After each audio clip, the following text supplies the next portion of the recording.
काळे पाटील समाजसेवक सातत्याने शासन प्रशासन आणि त्याचे काही जे समस्या आहेत तालुक्याच्या ते सातत्याने मी अनेक वेळा मांडण्याचा प्रयत्न करतो।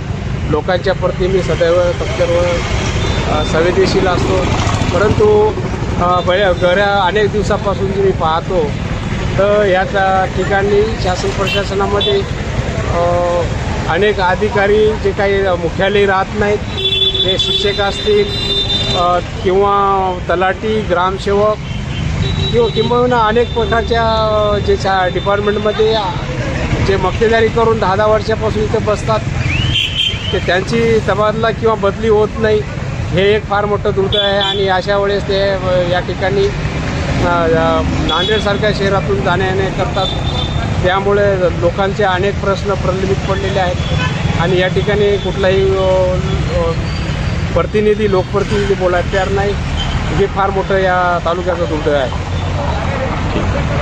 राष्ट्रीय महामार्ग का काम चालू है, इस पे बहुत सारे लोगों की प्रश्न चिन्ह है कि इस राष्ट्रीय महामार्ग का काम रोड का 80 से 100 फीट का था, लेकिन अभी ऐसा देखने में आया कि 60 फीट का किया जा रहा है और इसमें बिल्कुल भी काम बरोबर नहीं किया जा रहा है, ऐसा देखने में आ रहा है। बहुत सारे लोगों को ये जो सांस लेने में तकलीफ होती है उसका भी देखे जा रहा है और अपघात भी बहुत ज़्यादा हो रहे हैं, इस पे आपकी प्रतिक्रिया क्या है?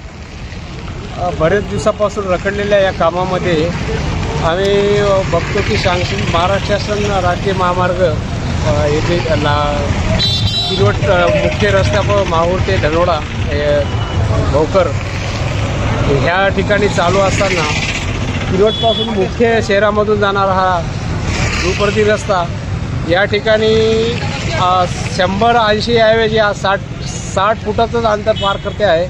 तर या रस्त्यामध्ये भविष्यामध्ये खूप काही अडचण येणार आहे। एक डिवायडर नाही, लोकांना चालण्यासाठी पादत्राणं किंवा फुटपाथची इथे व्यवस्था केलेली नाही, यासाठी खूप मोठी लोकांना फार मोठी समस्या येणाऱ्या फ्युचर काळामध्ये जाणवणार आहे।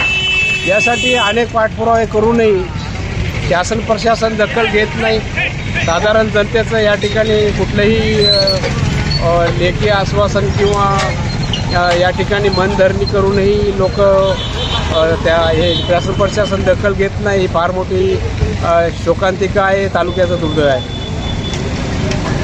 तर आमची हीच मागणी आहे की जे काही शासनाचे सँक्शन ऑर्डर आहे या तालुक्यामध्ये जे रस्ता मुक्त त्याचं पुरेपूर काम निकृष्ट दर्जाचं न होता ते जे काही त्याचं अंदाजपत्रकानुसार झालं पाहिजे, ही आमची प्रमुख मागणी आहे। अब बहुत सारे लोग जो कि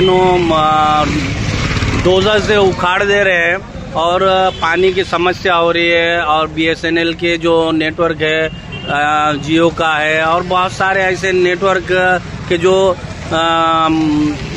वायर बिछाए वाले हैं इसमें रोड के अंदर, तो वो भी उखाड़ कर चले जा रहे हैं। बहुत सारे लोग पानी की समस्या के लिए परेशान हैं, तो इस पर क्या कहना चाहते हैं? नाही, जो काही सगळ्या विषयाला धरून प्राथमिक जो त्यांनी ह्या पूर्वनियोजितपणे या कामाला सुरुवात करायला पाहिजे होती तशी होताना दिसत नाही। फार मोठ्या प्रमाणात या ठिकाणी धूळ डस्ट होऊन अनेक प्रकारचे रोगराई सुद्धा या ठिकाणी श्वसनाचे रोग होतात। या ठिकाणी कुठल्याही तशी पूर्वनियोजित व्यवस्था केलेली नाही, त्यामुळे खूप मोठ्या प्रमाणात या ठिकाणी अपघाताचं प्रमाण वाढलेलं आहे आणि जाण्या येण्यासाठी लोकांना खूप मोठ्या प्रमाणात त्रास भोगावा लागत आहे। याकडे बी शासनाने प्रशासनाने दखल घेण्याची तेवढीच गरज आहे।